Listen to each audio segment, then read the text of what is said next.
hold my finger very steady. Thank all of you for joining. We are the Small Business Development Center. I am in the Newberry office. Just a reminder before we get started that we do offer no-cost confidential counseling to all of our clients. And we have 21 offices across the state. We can offer overall business plans for startups and for businesses already in business and wanting assistance with things like financial information, marketing, organizational training. We do exporting, manufacturing, government contracting needs to all medium and small businesses that seek our services. And of course, we do the training workshops as you're seeing today. The first question you'll ask yourself is, owning your own business the right choice for you? And it may be or it may not be, but it's important to learn that before you get too invested, both emotionally and financially, in going down the entrepreneurial path. Some questions to ask of yourself are you a self-starter? Are you good at making your own decisions? Or does everything you plan to do require consultation with friends or family or other folks, experts, before you can make a decision? Can you accept this responsibility and be comfortable with a high level of risk? Remember, in the beginning, you're going to be putting in an awful lot of time, likely an awful lot of your own money, and there's no real guarantee that you'll be a success. If you're not ready to take that risk, you might want to delay your plans until you're more comfortable. How well do you plan and organize? I like to say that one way to judge this about yourself is, if you're a member of a lodge and you're having a golf tournament this year, are you the one that signs up to run it, or are you just more comfortable being on the golf tournament committee? Same way with the PTA, same way with the church suppers. How well do you plan and organize? Are you comfortable leading a committee like that, leading a project like that? You need to be, because your business is going to be the biggest project you've ever taken on. Another question is, do you have the energy and stamina to push yourself? You can't run a business as if it's a part-time job or a part-time hobby. It takes full commitment. It takes 24 hours a day. In the beginning, it's going to take 7 days a week. There's constantly going to be something about your business that's going to be in your mind. And that takes a lot of time and energy. And so that leads to the next question is, do you have the support of your family or other people who are close to you that you may not be as available for a while as you have been in the past? There's maybe a time when you have to duck out of church on Sunday to get over to the shop and open it up. There may be a time when you have to skip a baseball game in order to go back into the office and fix a problem, or back to the manufacturing plant and see what's gone wrong. So you really need the buy-in from all of these people before you commit to being an entrepreneur. And then the thing is, what is your product? What is your service? And how much do you know about that? You may know a lot about making the product. You may know a lot about providing the service, but who's going to buy it from you? Who's going to use the service? And how well do you know those people? How can you describe them? How many of them are there? Well, you may bake the best cakes that are ever served at church dinners. You're only hearing that praise from all the folks there. How many other people in your town, in your county, would be needing or buying a cake from you on a regular basis, maybe once a month? How many people are you going to sell to? How many people need your service? And then, of course, who are your local competitors? If there are already 2 or 3 other bakeries or 5 other maid services or 2 other people manufacturing the very same lawn chair that you intend to build, is there enough business for you and your competitors? Or if they're not local, where else could they be? Are they somewhere geographically nearby that your customers could shop at? Or is your product or service being marketed on the internet and you have to compete with everybody? And what is the current demand? And that ties into the next question, what's the trend of the demand? Is there a lot of need for something right now, but does it look like that's sort of trailing off? Or is there a demand right now for services and people are not getting those services so that there's an opportunity for you to get in on the early part of the life cycle? Those are all the things you need to think about before you move further ahead. And now that you've decided that you've got the energy and there are customers out there that need what you want to sell, how are you going to get started?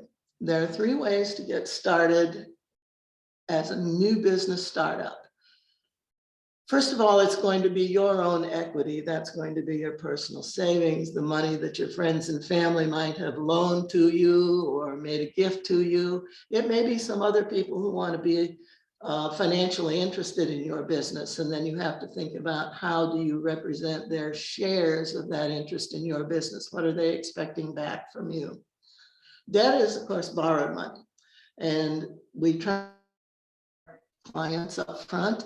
We hate to discourage you, but you're not going to get any money from a bank, probably not right at the start. Banks generally prefer to see a couple of years of history before they take a risk in investing in you. There are types of banks that will take risks if you happen to meet their particular categories. It may be certain neighborhoods, it's certain minority groups of people, it may be certain products that they're willing to take a risk on. You can also get loans from family and friends, and you can maybe convince them to set up those loans on a deferred basis so that they give you the money now, interest starts to accrue, but you don't have to start paying them back for a year or 5 years when your business is now successful. The other way to start a business is with your own personal credit. If you've got some credit cards with significant credit availability, lots of people have been known to buy their first inventory, to pay their payments on their first lease by using their personal credit cards. Just remember the interest rate on those credit cards and bear in mind that you have to pay those back. And so let's talk a little more about credit. Let's talk about personal credit as opposed to business credit. As a startup business, your personal credit is going to count highly. You haven't been in business before, so nobody's going to know whether your business is successful or pays its debts on time or not. It's going to be, how have you been successful? How have you paid your debts? How have you handled your character? So there will be lots of times that your personal credit will be checked on. If you don't know what your credit is right now, it's good to look and see. You can go to the link that's on the screen and pull your annual reports. There are actually 3 companies that will do a credit report, Experian, Transamerica, and the last one went out of my mind. But let me tell you that there's a difference between a credit report and a credit score. Lots of people can get their credit scores through FICO, you see here. A lot of people belong to something called Credit Karma. It will tell you your credit score, but that's just a number. The credit report is going to tell you the facts that allow the scorers to arrive at that number. And the facts that you'll see on your credit report are how many loans and how many debts do you have. If you've got credit cards, how much of the card has been used, how much is still available. Is there a risk you could run it way up to that available top and not be able to pay it back? Do you have any other personal debts, medical bills that you haven't paid that are still out there that are making negative marks on your credit report? Get to know those before you go too much further, because you may need to spend 6 months or so repairing your credit before you can actually go further. Let's talk about the 5 C's of business credit. In terms of capital, that's how much you have invested. Capacity is the cash flow, or how much money you'll have each month to repay the debt. In the beginning, remember, you might not make a whole lot of sales, and yet you may have inventory that you got to continue to pay for. You may have rent on a business space that you have to pay for. You may have other regular expenses, utilities, perhaps even an employee or two. And so you need to have enough capacity, enough money in reserve to meet those monthly obligations until you've built up enough sales that your cash flow itself will sustain a balance in the bank that allows you to keep going month to month. What collateral do you have that you could use to secure a loan? You may own a building that your business is going to be in. You could take a mortgage on that business to raise some cash. Sometimes you can put terms on a loan to assure repayment. Like I mentioned earlier, you may be able to do an interest-only loan for a certain period of time. How confident is your lender in the ongoing success of your business? If you don't have a lender that you're working with already, if the folks at the bank don't know you, you need to get to know them. And as I say, there are credit scores that we have talked about.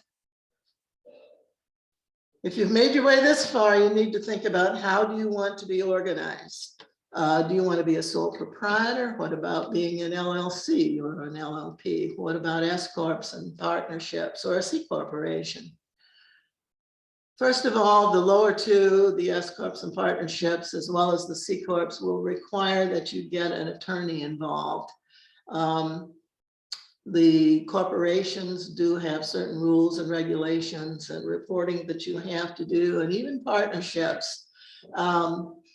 I like to refer to them as a marriage, and very often they're more easy to get into than they are to get out of. So you want to have, as you would in a marriage where there was a substantial amount of money involved, you'd want to have a partnership agreement that says, okay, if the partnership breaks up, here's how we do it, and here's who gets what. So let's just talk about the sole proprietors versus the LLCs for now. A sole proprietor is an individual, and I've used here the example of Samuel Smith, and he's doing business using his or her own name. Maybe Samuel Smith, and he's in business as Smitty's Fix-It Shop, and he uses his Social Security to open his bank account, and he uses it for all of his business license documents, and he uses it for his taxes. He uses his Social Security number on his business page of his tax return. So there's no distinction between Samuel Smith, the person, and Samuel Smith, who's in business as the Fix-It Shop. An LLC can be an individual, or it can be what's called a single entity, which is often really two individuals, most often a married couple, who act as one individual. And again, you could be a business that's Smitty's Fix-It Shop LLC. And in that case, Sam's going to have an employer identification number, which is different from his social, to identify his banking and his business documents. And his personal assets are separate from his business assets. So that in the events that Smitty's Fix-It Shop LLC fails to fix a particular piece of equipment they were working on, and there's some reason that they are sued or there's a complaint filed against them because of the improper work, then Sam's house and his car and his personal bank account are not at risk. Only those things that belong to the LLC can be seized to satisfy that kind of a claim. So it helps to protect yourself a little bit between the public and your personal life. So if you think about it very simply, your birth certificate is the name of who you are. The LLC is the birth certificate for your business. When you're born, your parents get you a Social Security number. When your business is born, you go ahead and file for an employer identification number. And that helps to keep in mind how things are separate.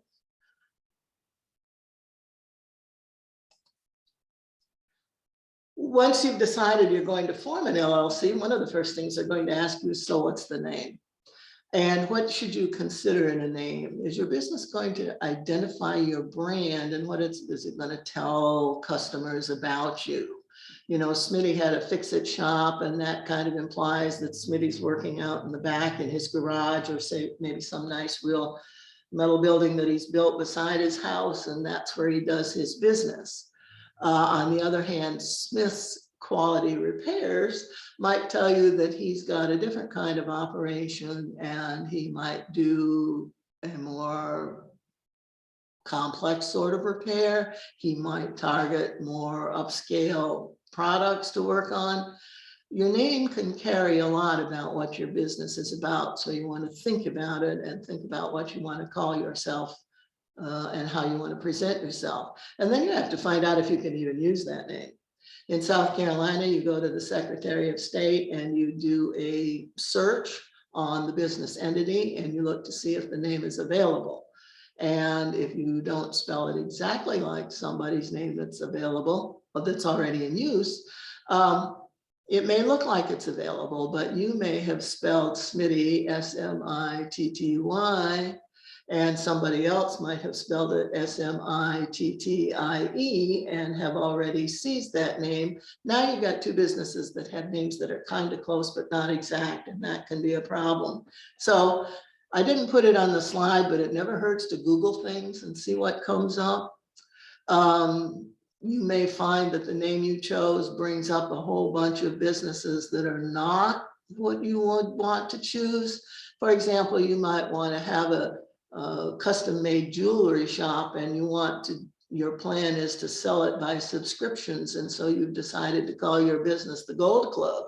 And the first thing that you find when you Google the Gold Club is that there's an adult entertainment club in Atlanta with that name. So maybe you don't want to be the Gold Club.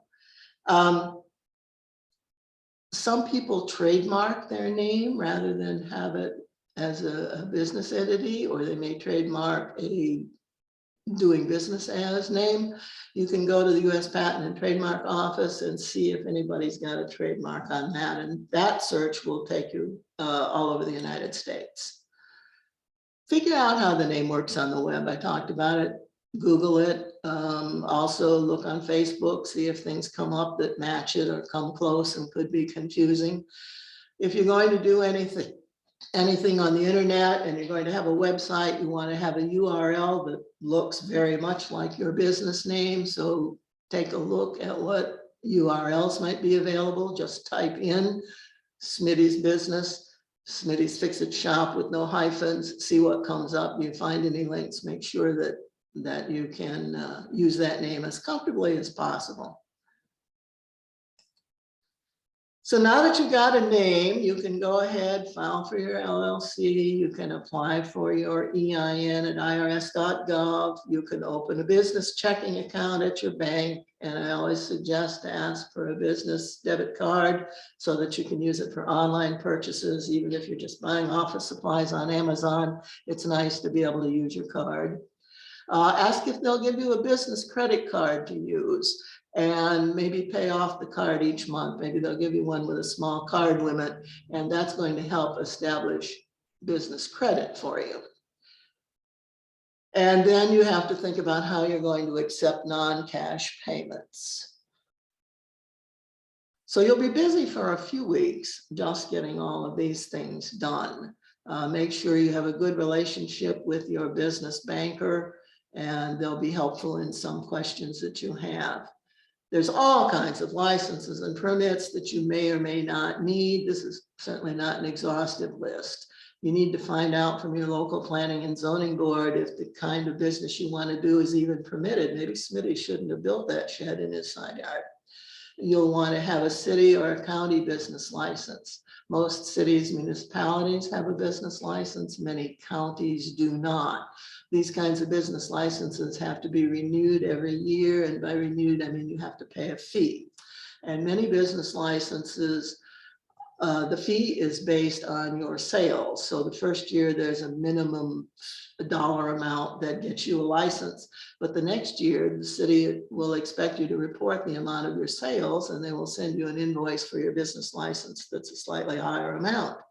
And if you don't file those returns, the city will just imagine how much you might have sold, and you may get a really shocking business license bill in the mail. So be sure that you understand how that's going to work at your city or county office. If you're selling things at retail, you're going to need a sales tax license from the South Carolina Department of Revenue.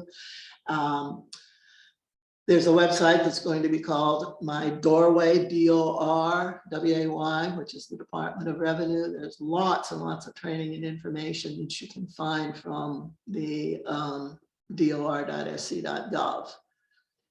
If you're handling food, you're going to have all kinds of licenses from the health department. If you're at certain professions, barbers, hairdressers, physical therapists and others, you'll need to get in South Carolina your license from the Department of LLR.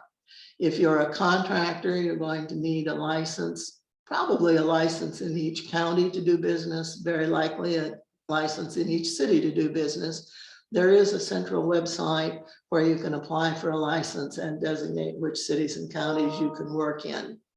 And of course, hospitality businesses are going to need not only the food permits, but the licenses to sell alcohol.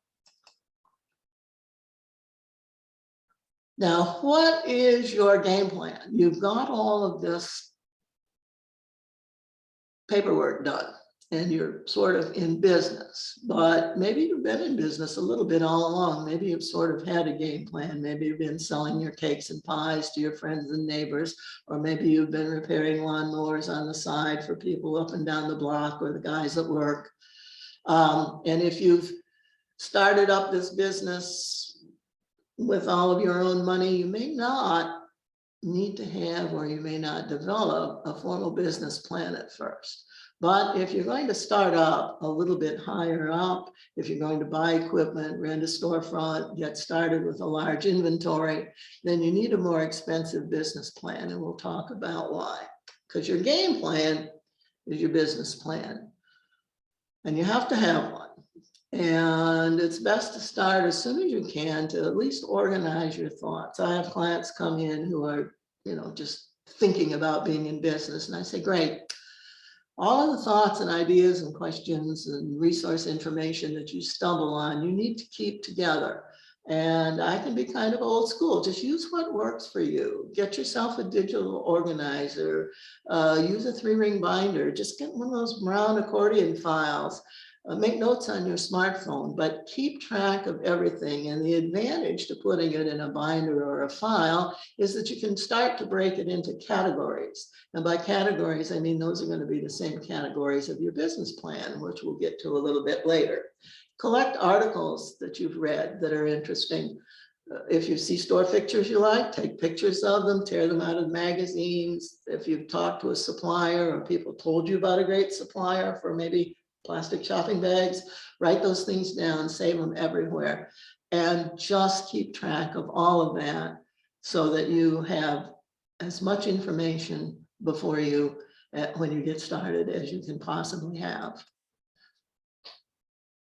The sole proprietor business plan is very interesting. It's like any other business plan. You organize your structure of your business, you identify the teams, you identify where the gaps are on your team and what alliances you can form. But guess what? The organizational chart, which is a part of every business plan, is just you. Where the organizational chart in a big business plan will ask for who's the CEO, who's the chief operating officer, who's the chief financial officer, how about technology officer and human resources officer? Who are all those people? It's you. First of all, that's a lot of hats to wear, and many days you'll be wearing many of them. You'll be making executive decisions. You'll be the operating officer because the shipment of parts hasn't arrived. You'll be the financial officer because the bank is calling and reminding you that your bank balance is down to that limit you said call me about. You may be the technology officer and be like me today, trying to get the slides up and they're not working. Or you may have an HR issue. Somebody didn't come into work. Somebody is not feeling well. Somebody is not dealing with the customers in the fashion that you'd like. So how are you going to fill in all of those talent gaps? You're going to form some strategic alliances. You're going to find friends, people who can help you. So join your Chamber of Commerce, join your local downtown organization, join your trade associations.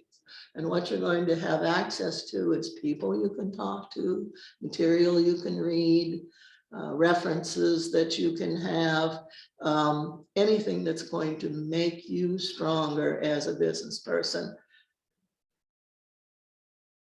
And you need to do that from the very beginning. The sooner you get friends out there, and by that I mean business acquaintances, business alliance, people who can help you, the easier your job's going to be. We talked a little bit earlier about an attorney. So when should you speak to an attorney? Well, a lot of your governmental registrations have become online self-service functions. You might learn a lot about starting a business in South Carolina by going to this website. It's South Carolina Business One Stop. A lot of articles to read out there about being in business.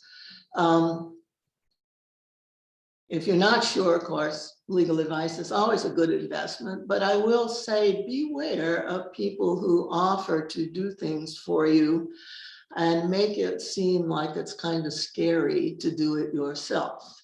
An example I will use is if you decide to set up yourself as an LLC, you can go directly to the Secretary of State's office and set up an LLC.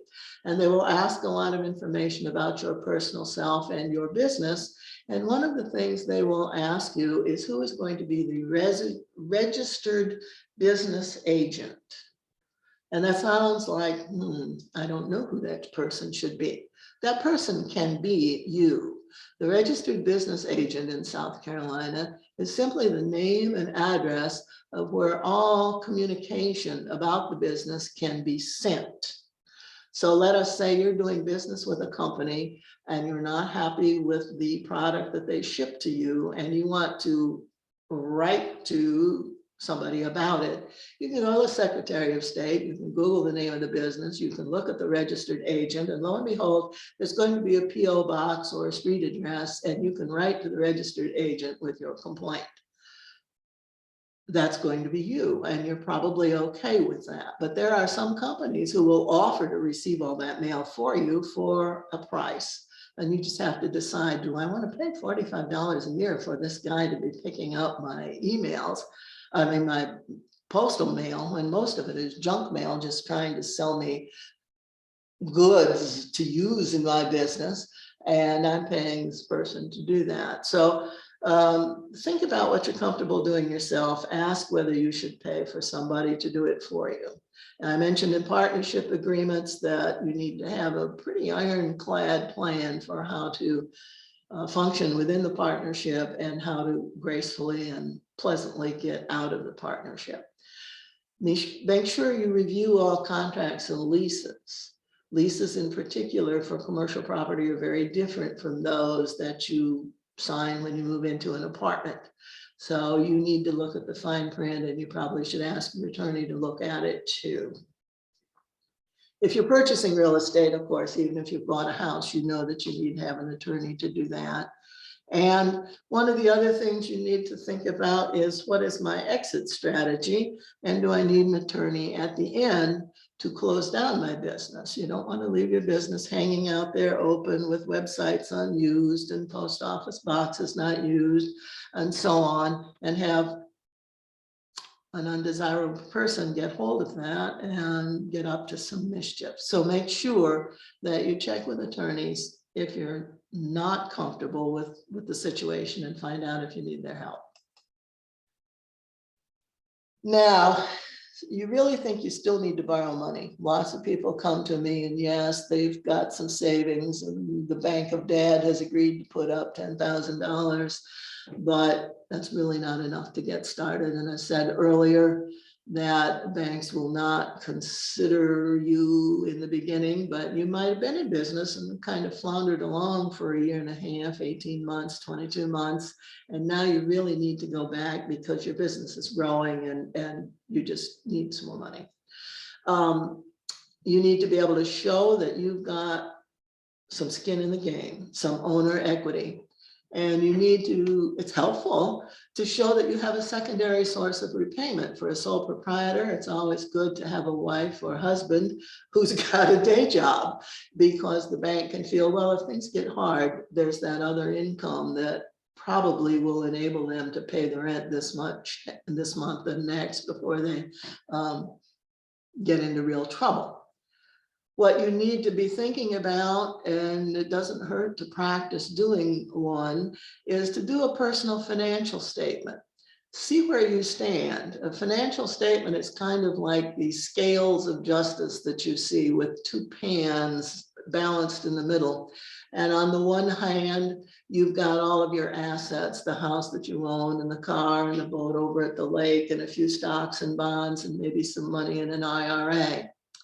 And then the liabilities in the other pan are, how much do you still owe on the car? How much do you still owe on the house? How much do you still owe on that property at the lake? And what is the current value of your savings and so on? Ideally, the pan on one side with the assets outweighs the pan on the other side with the liabilities. And the difference there is what your net worth is. That's what your value as an individual or as a household is. And the higher your net worth, the more comfortable a banker is to make loans to you. If you are on the edge where all the liabilities, where everything you owe just about evens up with all of your assets, then you don't have much margin for error today or next month, or maybe even for a couple of years. And that's going to make a banker nervous. You need to have 2 or 3 years of personal tax returns. And I cannot emphasize too much how important it is to pay your taxes every year, to pay your taxes on time. There were a lot of opportunities in the past couple of years because of the COVID pandemic for businesses to get assistance, either with very low interest rate loans, repayable loans if they spent the money right, but all of the programs required looking at historical tax returns. And there were many businesses who could not participate because they hadn't filed last year's taxes. Some of them hadn't even filed the year before. They filed for extensions, and that's as far as they got. So pay your taxes. You also need a business plan with 3 years of projected financial data. A bank is going to say, great, I've looked at your assets, I've looked at your business plan, I've looked at your history. I see you've got a good idea. I see you've done well so far. Now we need to pull out our crystal ball, and you need to project how well you're going to do in the next 3 years. What do you think your business is going to do? And be realistic. Are you going to triple your business by next year and be 5 times as big in the second year?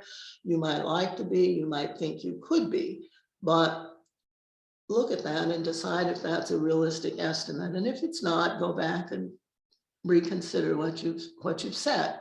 And once you've got all that together, then you can go to the bank and ask to borrow money.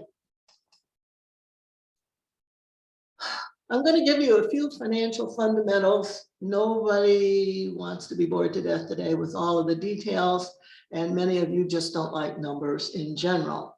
But the business owner needs to be responsible for keeping and periodically reviewing the books and understanding what the numbers mean. You can have an accountant, you can have a CPA, you can have your brother-in-law who does his books at home on his laptop for you, but you need to know what all those numbers mean.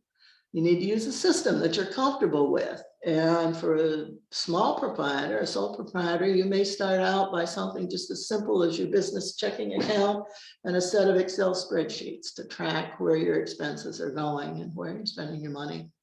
Who's giving you the income? Where is it coming from? Sales. Who are your best clients? Many sole proprietors find QuickBooks as a software system that easily pulls everything together. In the beginning, it's probably overkill for you, but if you're a business that's going to send a lot of invoices or need to do monthly statements or need to do estimates on contractor bids, then QuickBooks has a lot of capacity for pulling all of that together. Once you have employees, there are going to be some more bookkeeping requirements. You need to file your payroll, and you need to pay your quarterly withholdings for all of those parts of the payroll that you are responsible for withholding and sending to various government entities. Things like paying into the unemployment insurance, paying into workers' compensation for disabilities, and so on. If you've got retail sales, you have to remit your sales tax, and there are requirements for that. I encourage people to understand the differences between a tax preparer and a CPA or an accountant. You may think you have an accountant because once a year you gather up all of your receipts in a shopping bag and you take it to this person and they file your taxes. But they haven't told you anything about what's in that shopping bag and how you could make the outcome of that tax return better, where you had fewer taxes to pay, where you didn't get refunds where you should have been able to use that money throughout the year, but now it was tied up in tax withholdings all year. Get to know a CPA and accountant. They may want to sit down with you every month and make you look at those numbers and ask you, where do you think you're headed? But it's an important learning tool. If you're a big enough company, you'll have your own CPA and accountants that will keep the books and have meetings with you every month and tell you how things are looking. But you need to know the money, and you need to know where it's going and where it's coming from and how to keep the most of it for yourselves. So at this point, we've got a few minutes left to talk, and I'll open it up to Carolyn for questions. I hope I've answered most of your questions to now. If not, there are lots and lots of us consultants, about 70 or so around the state. You can sign up as a consulting client and start talking with one of us. Carolyn? Thank you, Barbara. So everyone has placed their name in the chat box, except for we're unable to identify CL Bates. And I sent you a direct message asking for clarification. But if you would type your questions in the chat box, that would be awesome. And we've already got one, Barbara. Can you provide any business plan example forms? Yes. The SBDC has a number of templates that we can share with you. We have a pretty standard one. We have a couple from other SBDCs. There may be one available from SCORE. Some of us have annotated the basic SBDC template with some questions to help trigger how you're going to fill out the template. Most of us have had clients who've worked with something called Live Plan. Live Plan is a software system that is interactive, and you go into the system, select a template for the type of business you're in, a hair salon or a small manufacturing plant or whatever it might be. And that template is sort of pre-designed for your particular kind of business. And then once you start developing your business plan, your consultant will get emails that say, hey, she's been tinkering on her plan. You might want to look and see what's going on. And so it's all interactive, and you do a lot of email exchanges. And some of us in some of the offices have been working with it quite a bit. Some of us not so much, but I think most of us have had somebody who's used Live Plan. Well, and Tracy, I can actually send you a template that we use here in Charleston that is it's very much what bankers are looking for. And it's a document where you can just start typing right in the document. So I've got your email address and all, so I'll send that out to you this afternoon, Tracy. That was a great question. Thank you. Here's another one from Josiah West. How long should you wait to file for a business credit card? For what? I'm sorry. A business credit card.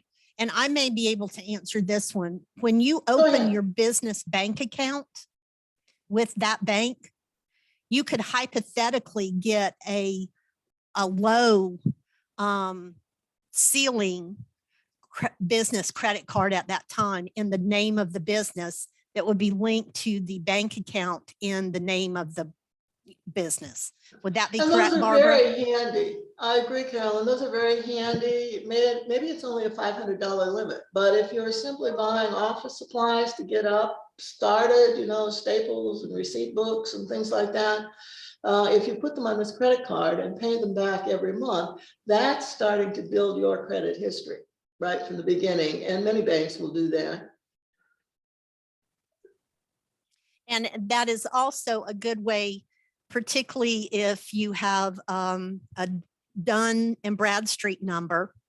That is a good way to start building the business credit by managing that credit card and paying off the balances. Would that not be correct, Barbara? Yes, and I didn't mention D&B, Dun and Bradstreet, but just as I mentioned the credit bureaus that report on individuals' credit, Dun and Bradstreet is the long time, oh gosh, I can't tell you how long it goes back, entity that keeps track of business credit.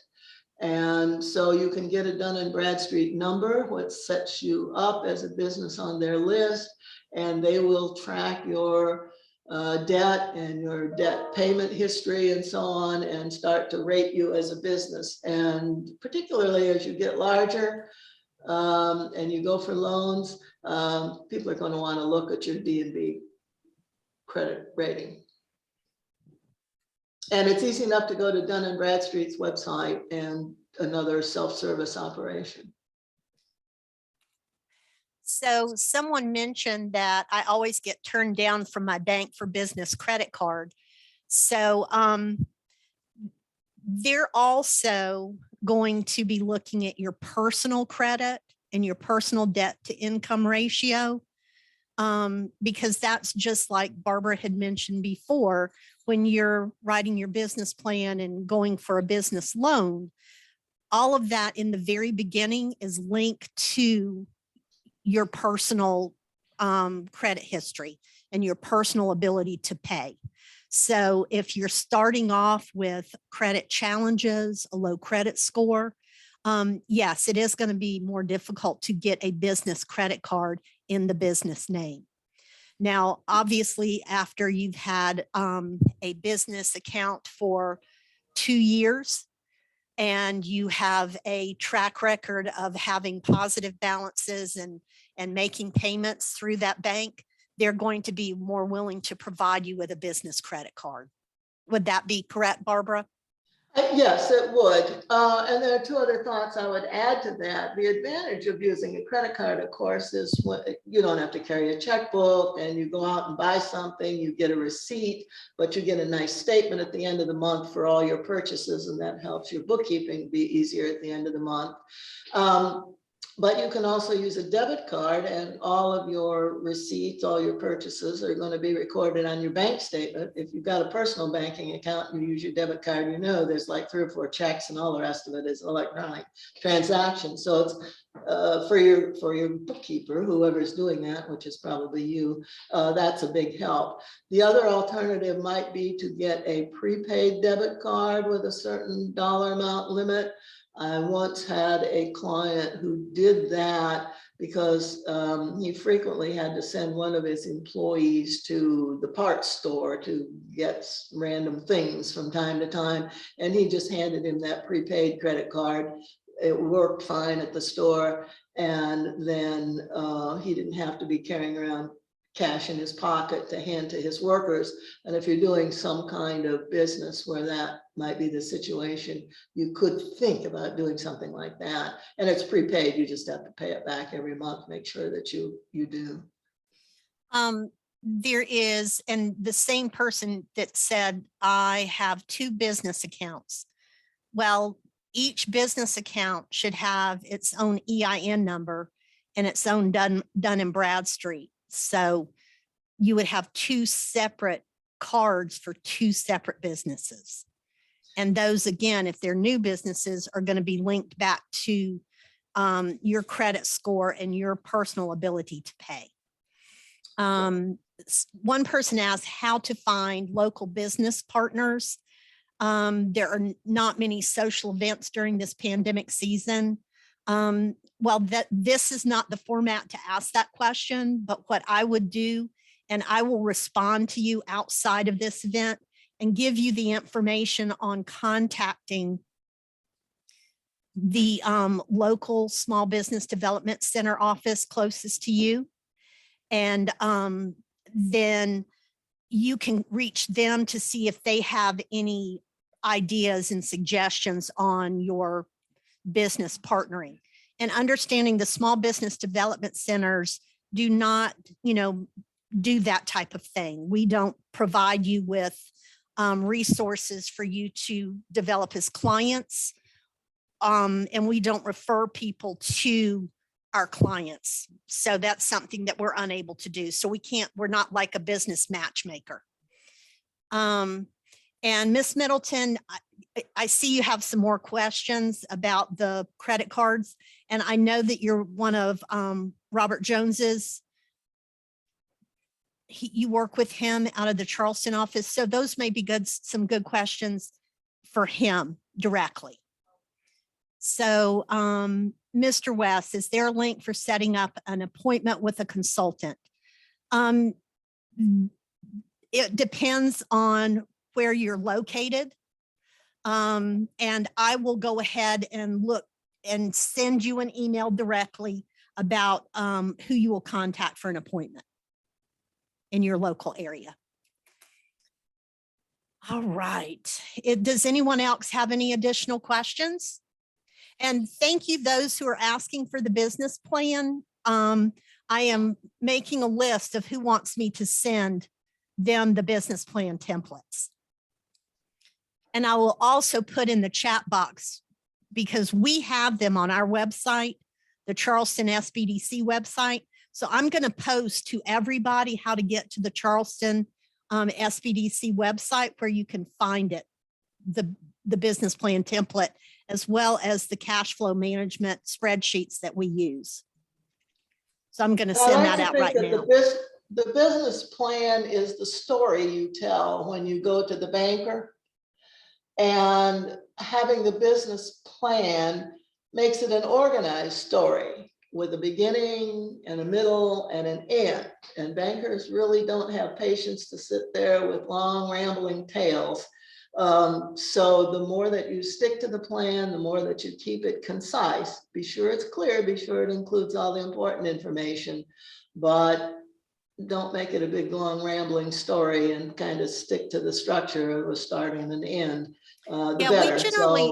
We generally say that a business plan should be around 7-8 pages long.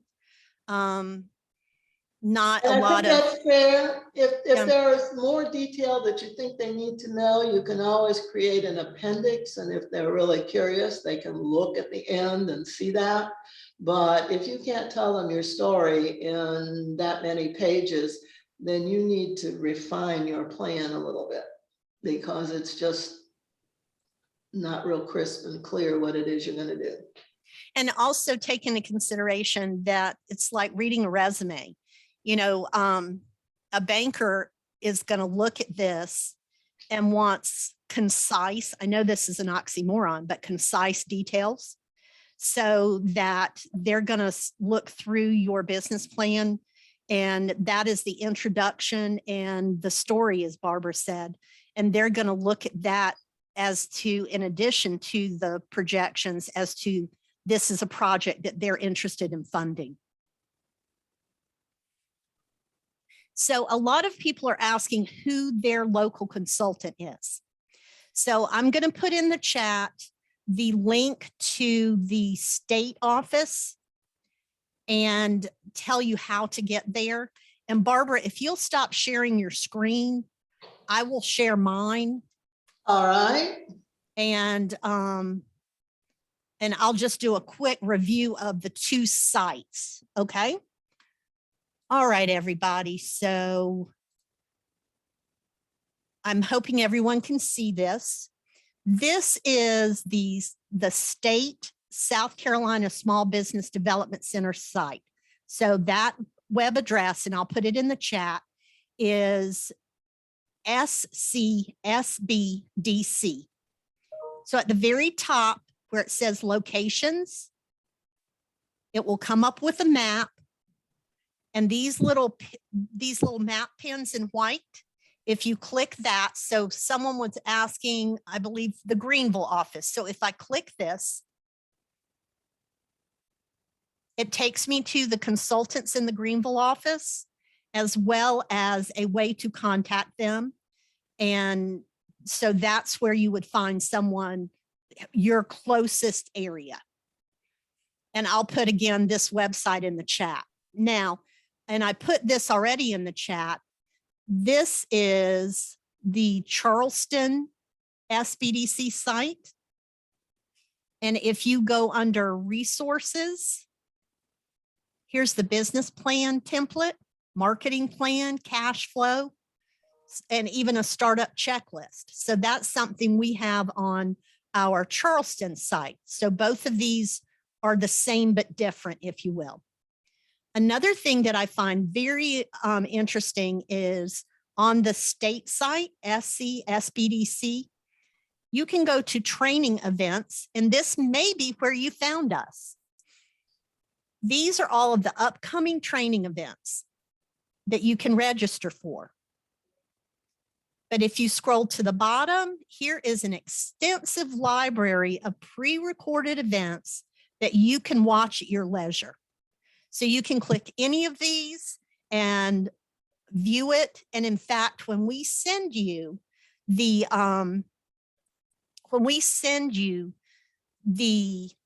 link to review the event that we're currently on, it will also be posted on this site, and they do not expire. So as you can see, we have things dating back to June of 2020. So that's just a quick overview of how you can find us on the state site and on the Charleston site. Does anyone have any other questions about consultants or finding any of that information? So I'm looking. So Janelle Jenkins, I sent the link out for the Charleston. I am sending the state link now, and I'm going to put the state link, and I'm going to say, look under location to find your nearest consultant.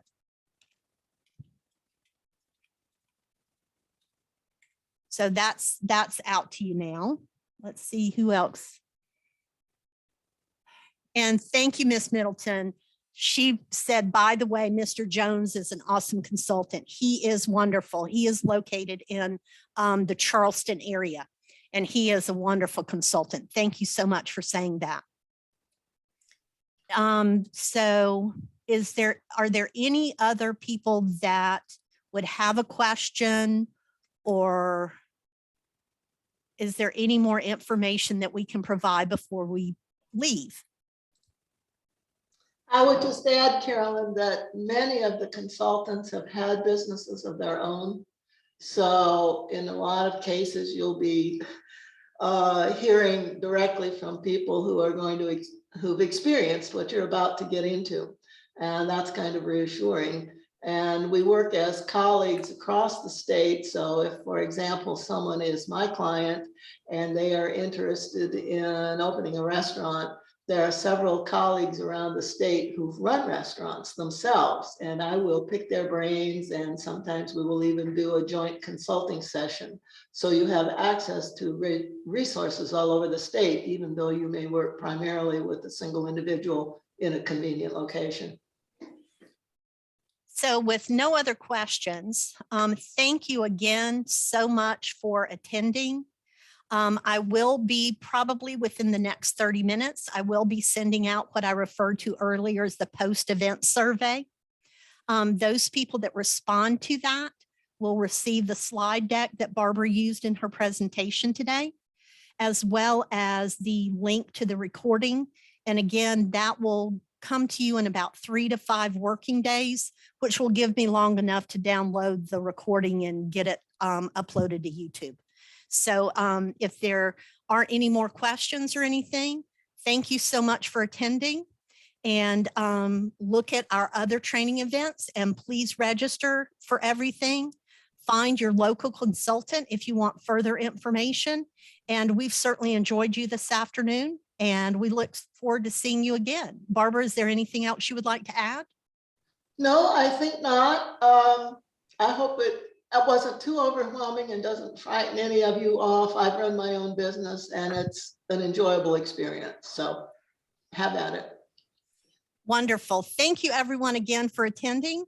And we're going to go ahead and end this now.